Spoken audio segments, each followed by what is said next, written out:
Oi pessoal, tudo bem? Estamos chegando no terceiro vídeo sobre desenvolvimento mediúnico, que são os princípios básicos da nossa casa, do Grupo Esperançar. Não significa que esses 3 vídeos eles se encerram o assunto, muito pelo contrário. Esses 3 vídeos são o início do nosso estudo e também o direcionamento desse começo de trabalho mediúnico na casa. Então, todas as pessoas que vierem com o tempo adentrar ao grupo de desenvolvimento mediúnico, eles terão como base esses 3 vídeos. Então, vocês que vão cuidar das tarefas futuras já sabem, esses vídeos vão estar disponíveis e vocês vão gravando outros, né? Isso não significa que ele se encerra nisso. Na verdade, ele inicia nessas tomadas de decisões que nós estamos colocando nos 3 vídeos, a maneira que nós pensamos, baseado profundamente nas obras de Kardec, nas obras de André Luiz também, para que a gente possa ter uma referência que venha auxiliar a modificação do nosso pensamento, tá bom? Então eu queria fazer uma prece para a gente começar esse terceiro vídeo. Ele deve ser o maior vídeo dessa série, tá bom? Então a gente pede, assistam com calma, vão parando, fazendo anotações, pesquisem na internet, para que a gente possa ter um trabalho bem bacana, tá bom? Então nós pedimos, neste momento, auxílio dos amigos espirituais que possam inspirar a cada um amigo ligado a esse trabalho, como se fôssemos uma rede de amor, cada um na sua casa, ou cada um escutando este vídeo no momento mais propício, que possamos ser inspirados, Senhor, porque o estudo nos liberta, nos dá um entendimento maior, e que o nosso trabalho da nossa casa seja um trabalho de amor, seja realmente reconhecido como uma mediunidade para Jesus. Muito obrigada, que assim seja. O Espiritismo, ele é uma janela que nos permite enxergar mais amplamente. Esse pensar diferente, nós levamos muitas encarnações.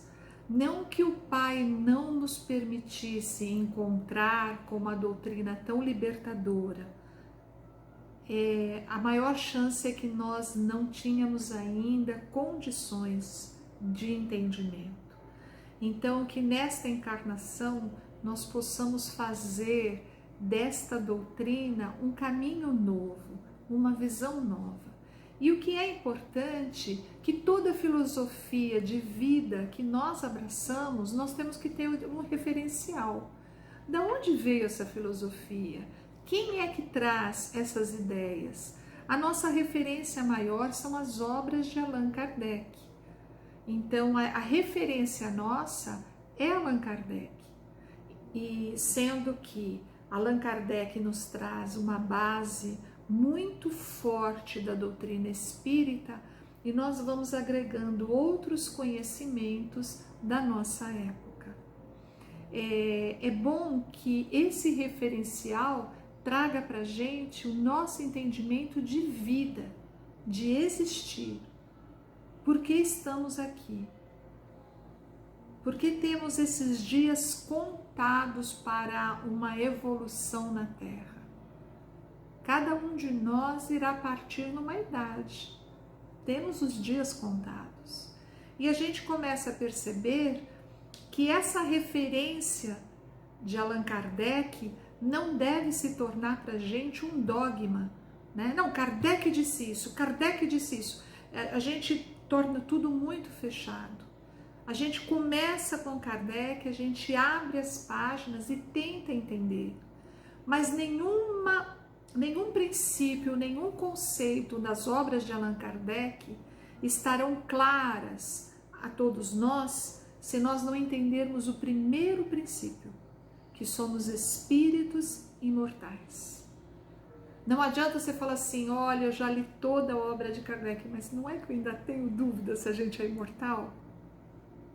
Você lê um gibi, então, porque a referência de Kardec, ela vem juntamente com uma base de que nós somos espíritos imortais. Partindo disso, nós teremos uma grande mudança no diferencial do nosso pensamento. A conceituação do espiritismo, ela deve ser falada com a linguagem da época. Nós devemos entender o que está nos livros com a linguagem de 163 anos atrás e transformar na linguagem da época. Isso não significa adulterar o livro, é entender melhor. Todas as épocas da vida, os estudiosos fizeram isso. Foram ler na íntegra o texto original e de lá trouxeram para a linguagem da época. Nós temos uma máxima que diz assim: amar a Deus sobre todas as coisas e ao próximo como a nós mesmos. Por muito tempo isso virou uma máxima decorativa, a gente nem precisava entender porque não tínhamos condições de entender. Hoje, trazendo esse contexto para os dias de hoje, nós temos que entender o que seria amar. São 3 instâncias para amar aí.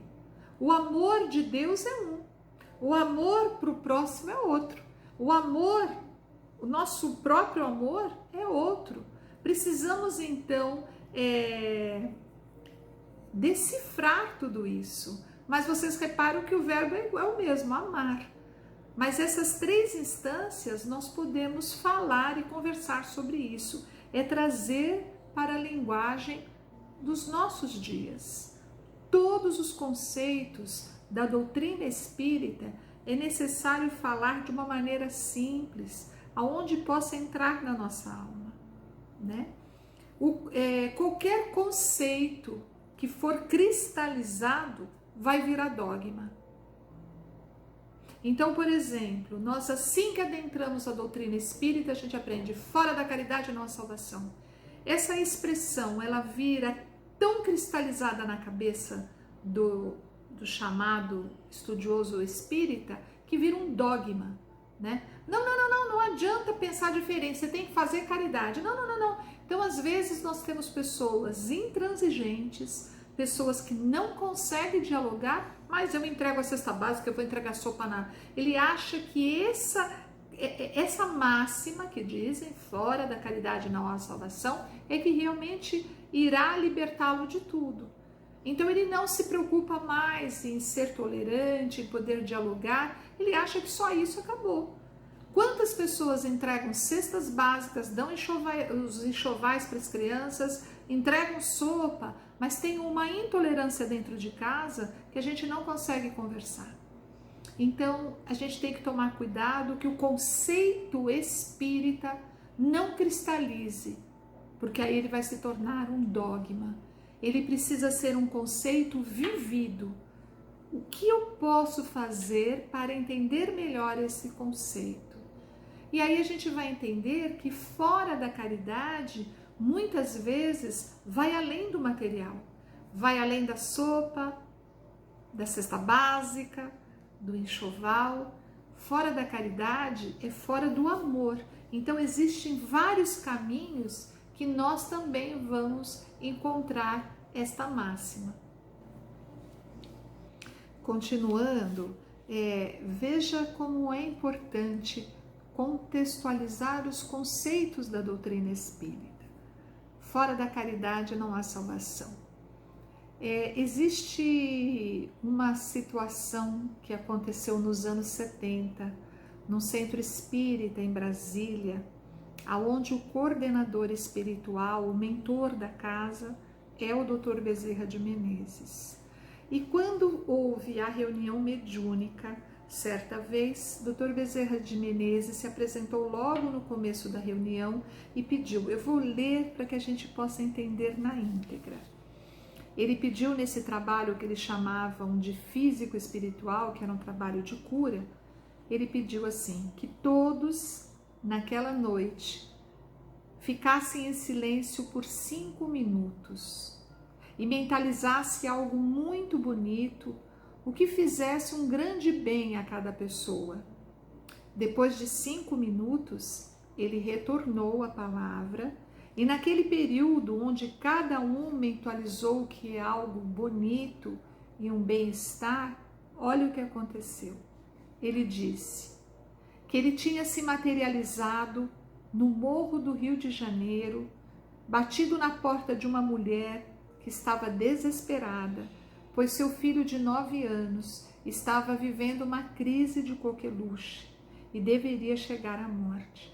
Dr. Bezerra se identificou como médico, entrou, examinou o menino, deu alguns medicamentos que ela tinha ali próprio, deu passe, né, às vezes até sem a mãe saber, e indicou um médico que ela deveria procurar no dia seguinte num bairro afastado do Rio de Janeiro e pediu: avise esse doutor fulano de tal, que foi o doutor Bezerra de Menezes que mandou esse menino lá.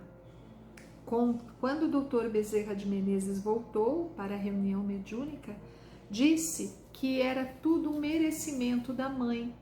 A mãe, de tanto pedir, os espíritos das altas esferas então pediram que o doutor Bezerra de Menezes pudesse fazer alguma coisa.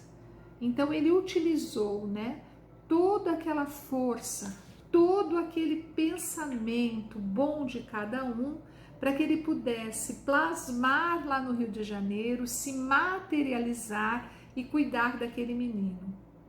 Tempos depois, ficaram sabendo que era um espírito que trazia uma grande missão e ele não poderia chegar à morte. Aí nós pensamos assim, mas o Dr. Bezerra de Menezes precisava do grupo? Ele precisava, naquele momento, ensinar o grupo por que nós viemos com uma tarefa tão bendita. Que nós podemos, através da nossa mente, ajudar muitas pessoas. Então, claro que o Dr. Bezerra de Menezes poderia ter feito isso, ele e os espíritos superiores, mas ele utilizou o trabalho de todos nós, encarnados e desencarnados, para mostrar, através de uma história verídica, uma lição. Fora da caridade não há salvação. Naquela noite não houve necessidade de uma nota de real. Não houve necessidade de quilos de feijão, de arroz ou da roupinha do enxoval. Fora da caridade não há salvação. Quando nós ampliamos, naquela noite foi necessário se colocar em profundo pedido do Dr. Bezerra, que era para nós pensarmos algo muito bonito, porque ele utilizaria o nosso pensamento criativo para plasmar aonde ele precisaria ir. É isso que a gente queria dizer, né? Que todo o conceito espírita, ele precisa ser ampliado em entendimento. Um dos princípios morais que Kardec estabelece para o desenvolvimento mediúnico está no capítulo 26 do Evangelho segundo o Espiritismo, que diz assim: dai gratuitamente o que de graça recebestes. Então, conforme nós vamos estudando a doutrina espírita, o livro dos médiuns, nós vamos cada vez ampliando melhor o entendimento de que Jesus quis dizer. Jesus orienta que utilizemos, que exercitamos, que possamos distribuir os nossos dons para todos que possam vir nos procurar ou quem nós encontrarmos pelo caminho, gratuitamente. Mas tem uma coisa interessante que só estudando o Evangelho que nós entendemos. Quando Jesus proferiu esse trecho no Evangelho, ele disse que aquilo que ele estava falando estava denominado a missão dos 12. Para vocês 12, dai gratuitamente o que de graça recebeste. Ele estava dando um recado para os discípulos. Aí começamos a compreender que para entender essa máxima, nós precisamos ter a predisposição de um discípulo. A predisposição de um discípulo é aquele que ouve, que está disposto a entender e a seguir esses preceitos, aceita esse novo padrão de conduta, né? Não adiantaria Jesus falar para toda a comunidade, para toda a população que procurava, porque eles estavam ainda de portas perceptivas fechadas. Era tão normal as pessoas mexerem nas cartas, nas pedras e falarem e para cobrar, como ainda hoje acontece. Ele fala, eu venho falar essa missão para os 12. Hoje nós entendemos que nós podemos fazer parte desse grupo dos discípulos do Senhor Jesus, se compreendermos para como devemos trabalhar essa missão da mediunidade. Mas isso é tão claro, todo mundo, ai Ana, a gente já sabe que não deve cobrar mediunidade, que não deve cobrar todas essas coisas. Parece que é claro quando entra a questão do dinheiro. Claro que eu não vou cobrar, né? Mas aí os espíritos estudiosos nos trazem outras maneiras de mercadejar silenciosamente a sua mediunidade. Olha que interessante que tem nos livros dos estudiosos espíritas. Médios que são considerados dentro de uma casa espírita ou considerados no meio espíritas, cobram uma afeição maior.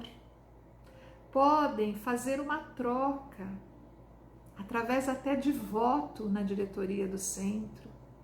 Nossa, olha, eu acho que o mentor da casa pediu para você votar no fulano de tal. Você tem que atender, né? Eu tenho te ajudado tanto. Tem muitas outras maneiras para o quê? Conseguir prestígio. É uma maneira de ser um mercador das coisas de Deus. Médios que buscam a popularidade o máximo que conseguem, né?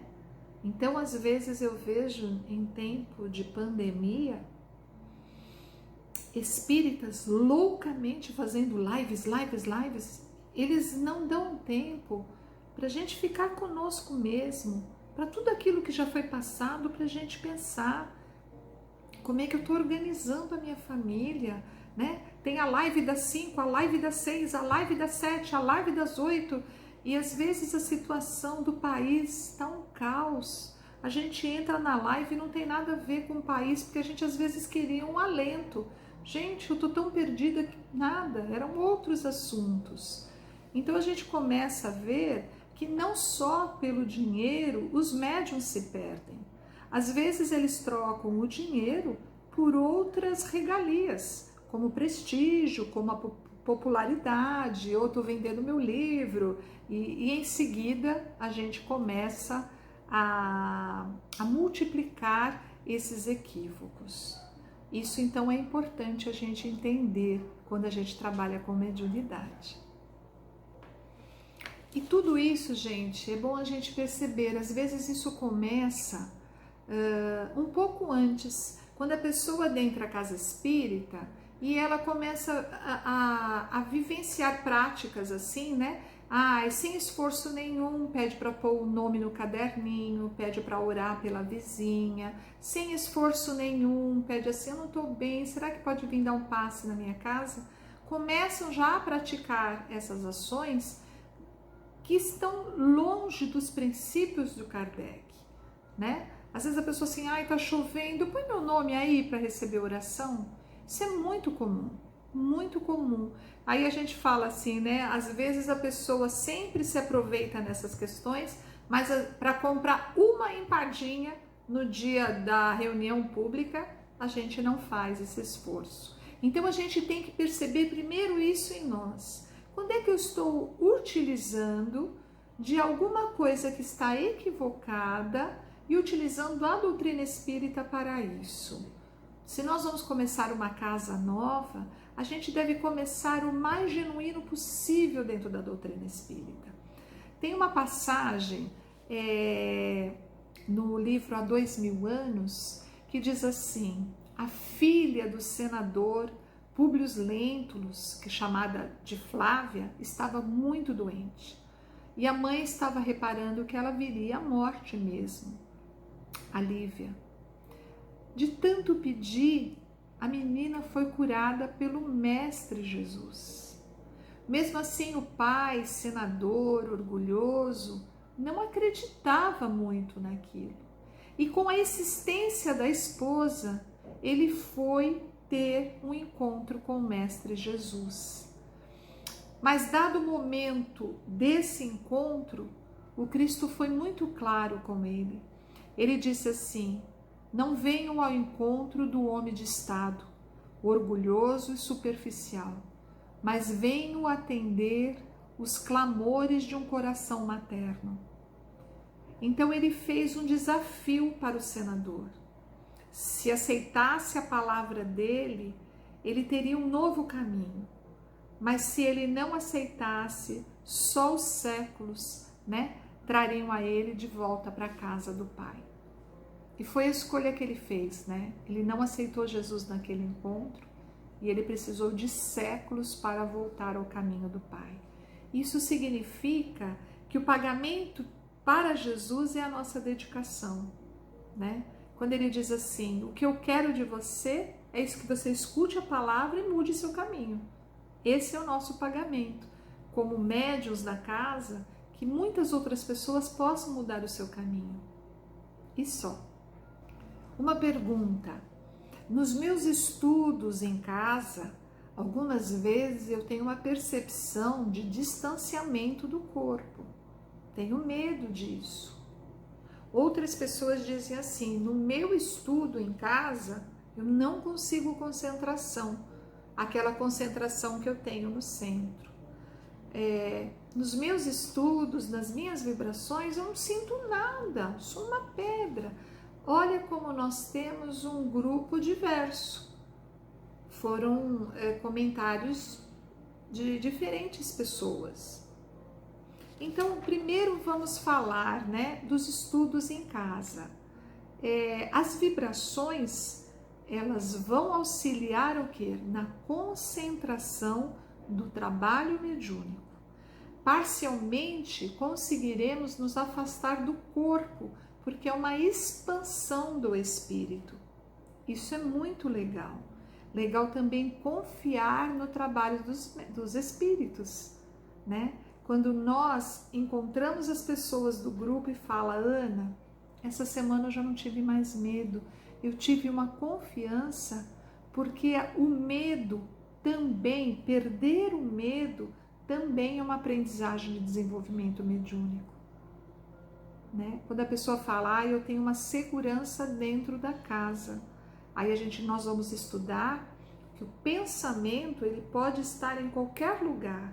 Então os espíritos que estão lá nas quintas-feiras, eles podem estar aqui na quinta-feira fazendo todo o apoio dessa nossa reunião, porque é muito sério.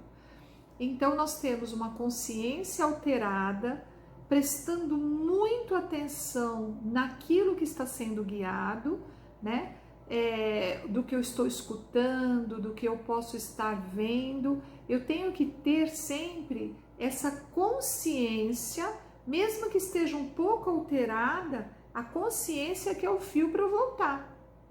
Eu não posso estar completamente envolvida no mundo espiritual, porque nós não estamos dentro da casa espírita. Então eu preciso me desprender, eu sinto a imagem, eu sinto a vibração, mas eu sinto também minha consciência sendo guiada pela voz. Às vezes a pessoa não consegue concentração em casa, ou ainda tem muito medo de fazer essas vibrações.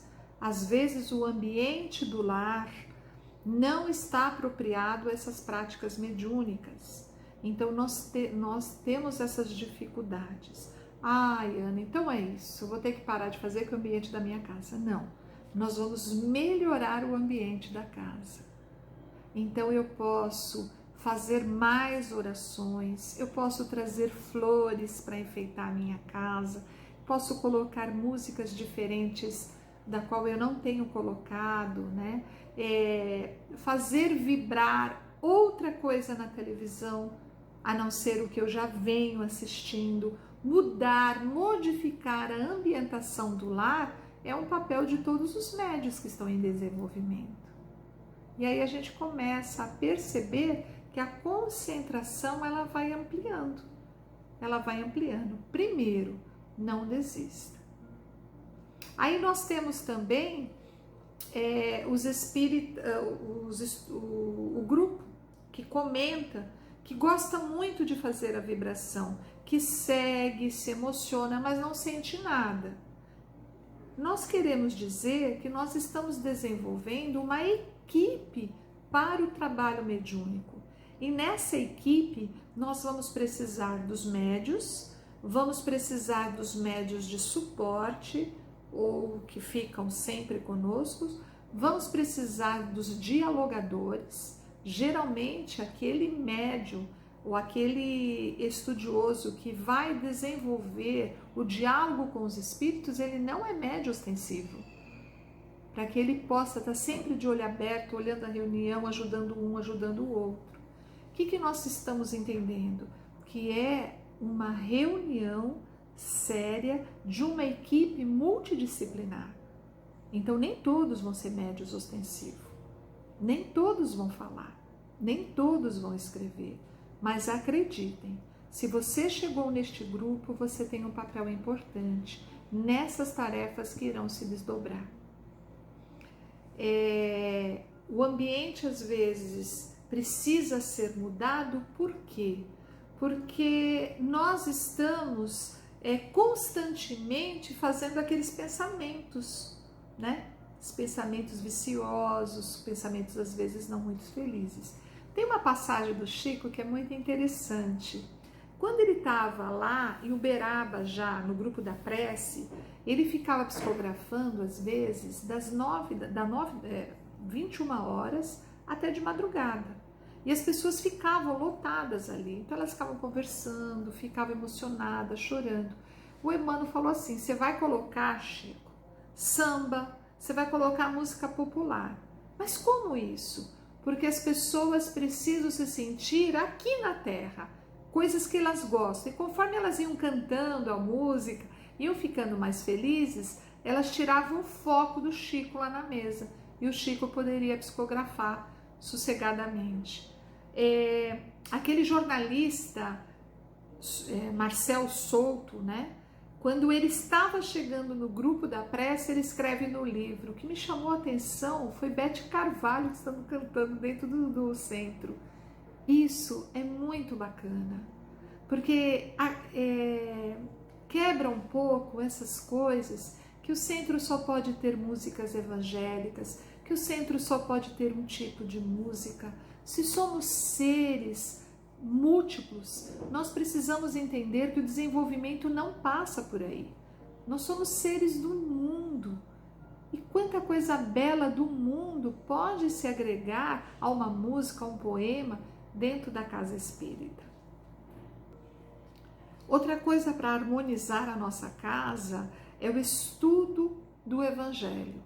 Como o estudo do Evangelho traz uma harmonia que por muito tempo nós tentamos conquistar e não conseguíamos. Mas as pessoas não devem desistir quando elas precisam fazer esse estudo do Evangelho sozinhas dentro de casa. O filho não vem, o marido não vem, a mãe não quer nem saber, são de outra religião. Faça o estudo do Evangelho. O que será que Jesus quis dizer nesse trecho? Pegue outros livros e complementa essa harmonização dentro da sua casa, né? A mediunidade, ela é o aprimoramento constante. Nós teremos lutas sem tréguas como espírito, não porque somos médiuns. Então, nós temos um entendimento de desenvolvimento mediúnico muito estreito. Ai, quem mexe com essas coisas sofre tanto. Nossa, quando você abandonar, você vai ver, vai acontecer um monte de coisa ruim para você. Não caiam dentro dessas coisas que falam por aí. Nós temos o que? O desenvolvimento mediúnico é para desenvolver a nossa alma. Como é que desenvolver a alma pode ser triste? Pode ser difícil? Possa ser um mar de lágrimas? Não, nós temos lutas sem tréguas aqui para todos os espíritos, né? A gente deve lutar sempre contra o personalismo dentro da mediunidade, tentar desenvolver e exercitar a humildade. Isso é um canal que mais rápido a gente consegue contato com os espíritos. O estudo e o devotamento ao próximo. Essa era a receita do Chico para desenvolver a sua mediunidade. Ele falava para nós tudo isso. Como podemos então exercer a mediunidade com Jesus? Se coloque a serviço do próximo, atendendo o nosso dever, a nossa autotransformação, servir sempre ao próximo. E o próximo, gente, é o próximo espírito também que estará na próxima reunião mediúnica, que nós vamos atender.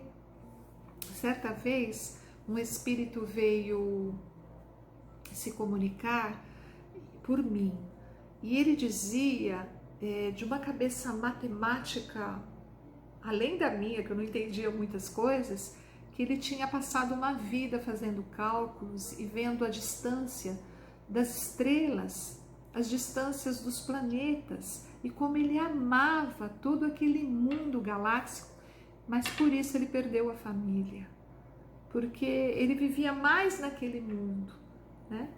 E ele agora estava ali sofrendo, né? Ele falou assim: me apaixonei pela lua e perdi todos os meus. E os espíritos que vieram conversar com ele fizeram uma proposta de tratamento.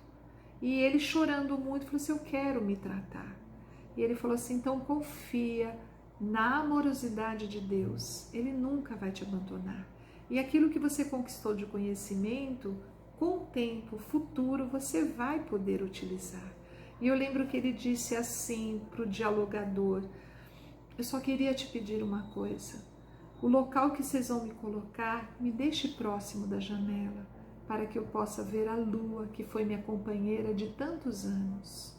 Então, nesse momento, sentir a dor dele, de reconhecer que cresceu muito intelectualmente, mas abandonou a família, e ele queria agora entender como é que ele poderia reverter esse quadro sem perder todo o conhecimento que ele tinha feito.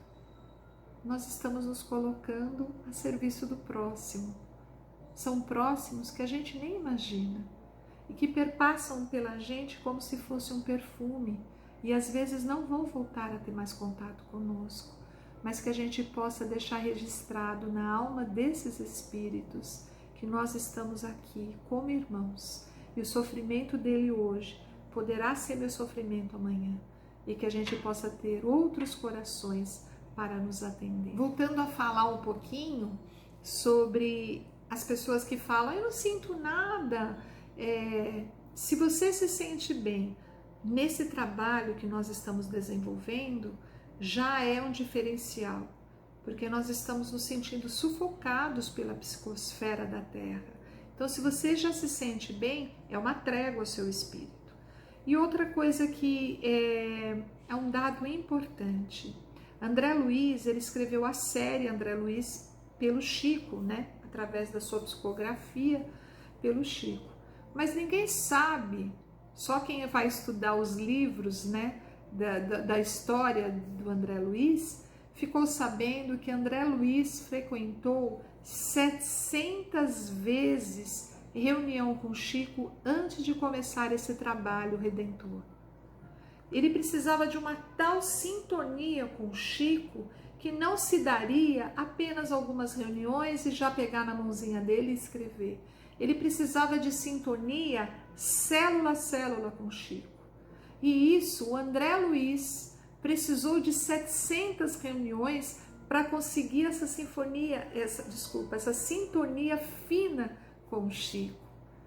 Então, gente, muitas vezes nós estamos vindo afinando a nossa mediunidade para um trabalho daqui a algum tempo. Então, para a gente confiar, me coloco à disposição, Senhor. Tu sabes que eu estou disposto aqui a me colocar no trabalho de Jesus.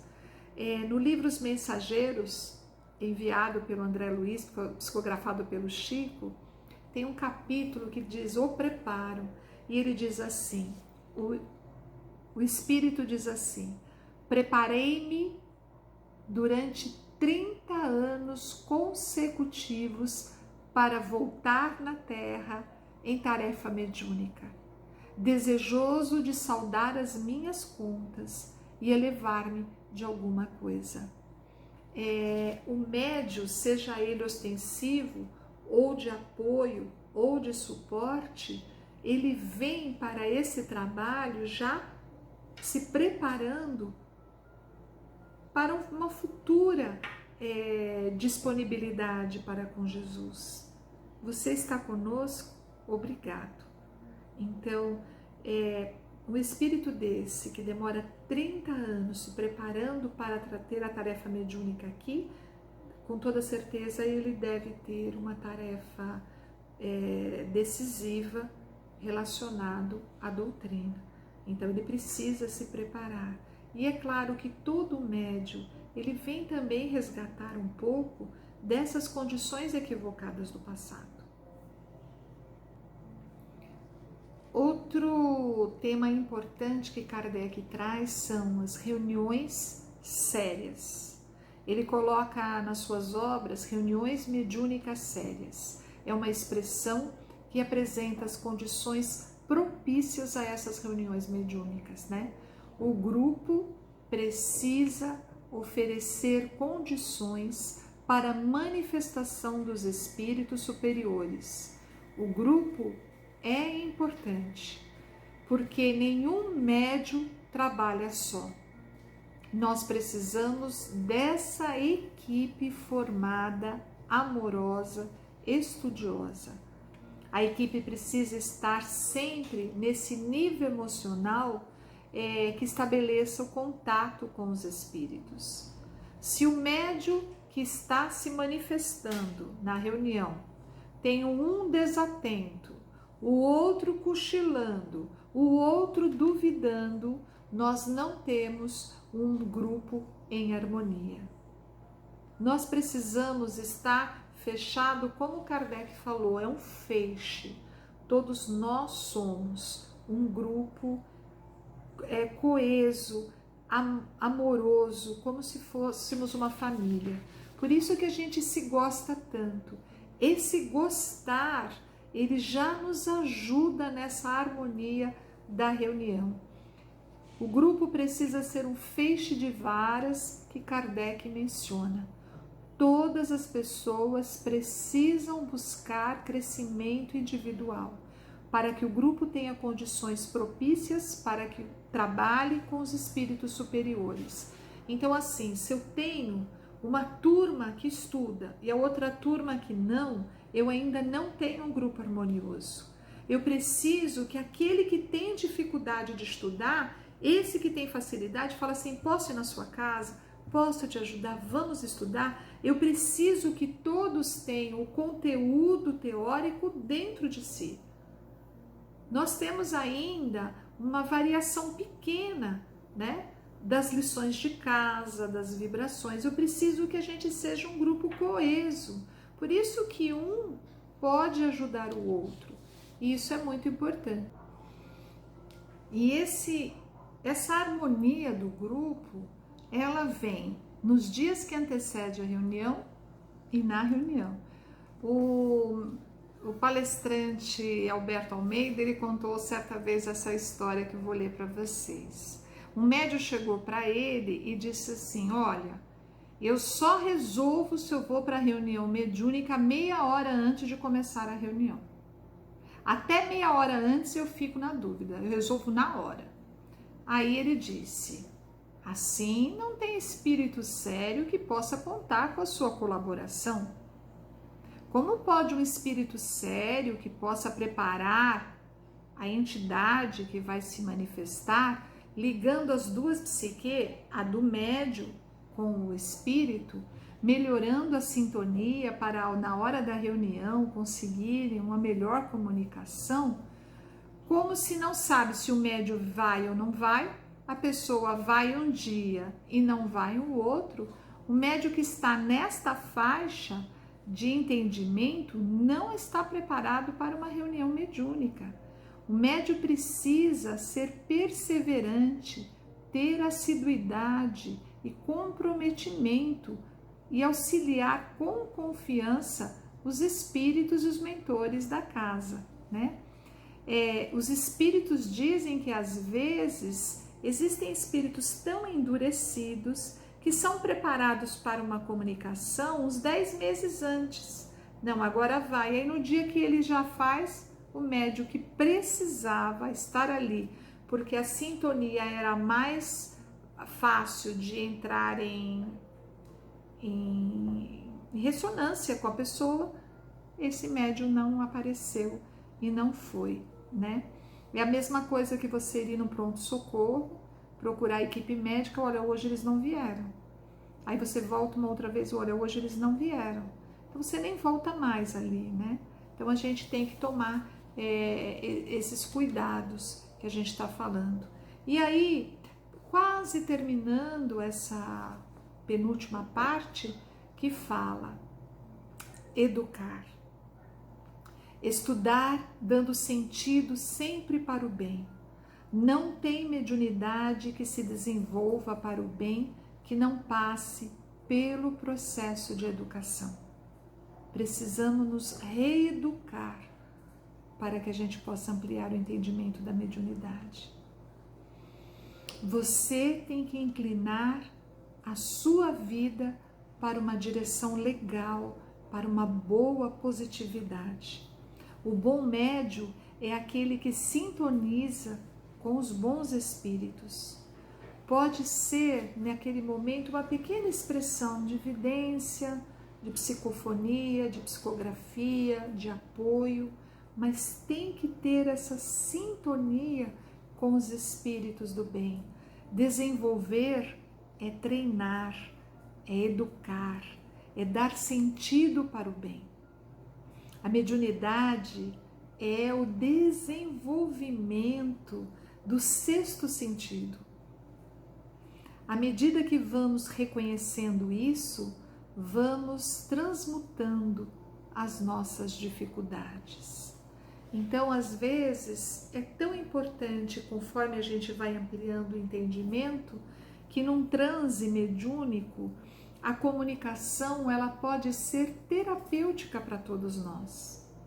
Às vezes, nós temos uma pessoa que expressa uma agressividade entre ela, fechada, não consegue falar sobre a sua agressividade, vem uma entidade muito agressiva e naquele momento, ao ligar mente com mente, ela também consegue colocar para fora um pouco da agressividade dela, utilizando até essa entidade que traz também. É terapêutico. Aquilo que estava preso veio à tona. Às vezes a gente tem pessoas na reunião mediúnica assim, sempre tá assim, faz o seu trabalho direitinho, mas sempre tá, não consegue expor alegria. Vem uma entidade para agradecer, alegre, e entra nesse contato psíquico, ela também expõe um pouco mais de alegria que ela não tem treinado. É terapêutico também. Existem várias interligações da mediunidade com a nossa vida diferente que a gente está se colocando agora à disposição. Ela veio para mudar a nossa história e isso é muito importante. Nós vamos quase terminando esse nosso vídeo e tem também agora uns slides. Modulação das emoções é ensinado pelo trabalho da mediunidade. Alberto Almeida, que é um orador espírita, ele conta sobre uma médium que recebeu no trabalho mediúnico um dia um espírito de um bárbaro. Muitas vezes temos uma ideia muito estreita ainda do que é ser um bárbaro, né? uma pessoa não civilizada, que viviam em tribos como selvagens, não obedeciam leis, não tinham regras, rude, grosseiro e muitas vezes cruel. Um espírito desse fica difícil somente dizermos palavras: estou com ódio, não gosto de você, eu vou acabar com tudo, né? O nosso corpo mostrará sinais. Os poros estão conectados ao perispírito que está sendo emprestado parte para esta comunicação. É um espírito destemido. A médium, Alberto Almeida diz, que ficou impressionada com a energia do bárbaro. Circunstancialmente, ela viveu um bárbaro naquela noite. Um outro exemplo. Um espírito orgulhoso de um equivocado rabino. Ele não aceita falar com dialogadora mulher. Ele ainda se vê numa condição hierárquica naquele momento, pois desconhece que é um espírito. O médium que participa deste transe sente o que um orgulhoso neste nível vive. Você vai então vivendo esses conteúdos de uma forma que fará como se fosse uma oficina. O Espiritismo, ele nos ensina que as virtudes agregam em nós após inúmeros exercícios de vivência. A mediunidade é um exercício prático, científico, é um fato que jamais você vai se esquecer.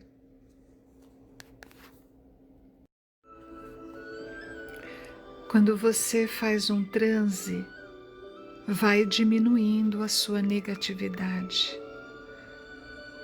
Ao experimentar esses conteúdos, passamos a ser um pouco melhor. É impossível continuar sendo a mesma pessoa após a experiência de um suicida, de uma mãe que perdeu um filho, ou até de um mentor que vive uma fraternidade num nível extraordinário.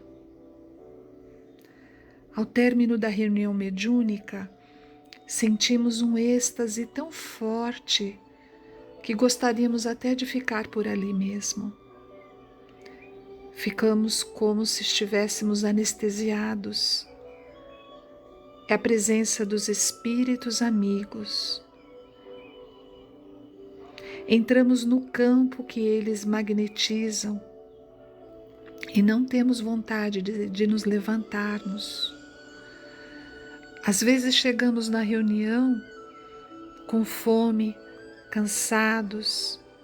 Às vezes é até a terceira jornada do dia.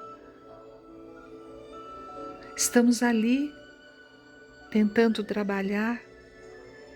Quando entramos neste campo, vivemos as negatividades como também vivemos a bondade dos espíritos.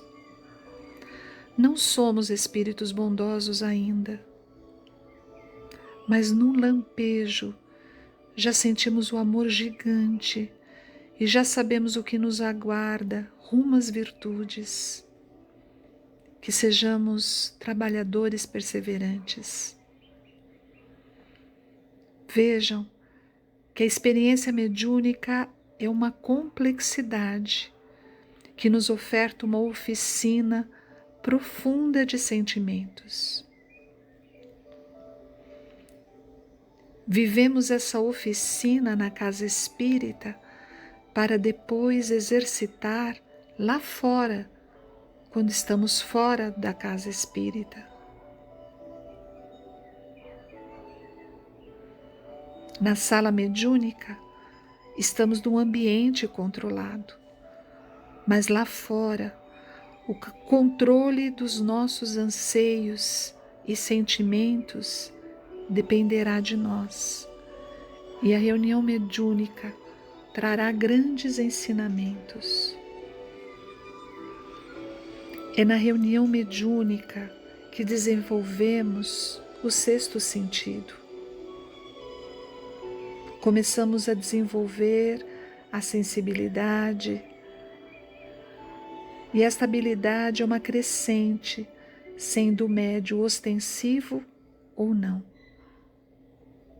E isso passa para o nosso dia a dia, quando identificamos se aquele lugar vale a pena ou não, se aquilo que sinto é pertinente ou não. Vamos aprendendo a fazer um mapeamento desse mundo mais sutil, pois começamos a desenvolver essa habilidade intuitiva. E confirmando o que o Emmanuel disse, iremos caminhar para este campo intuitivo. Vamos ampliando a fé e trazemos o Espiritismo para dentro da gente. Ele vai nos encharcando e através das nossas expressões vamos devolvendo isso ao mundo. Não vai existir um lugar que o Espiritismo não venha conosco.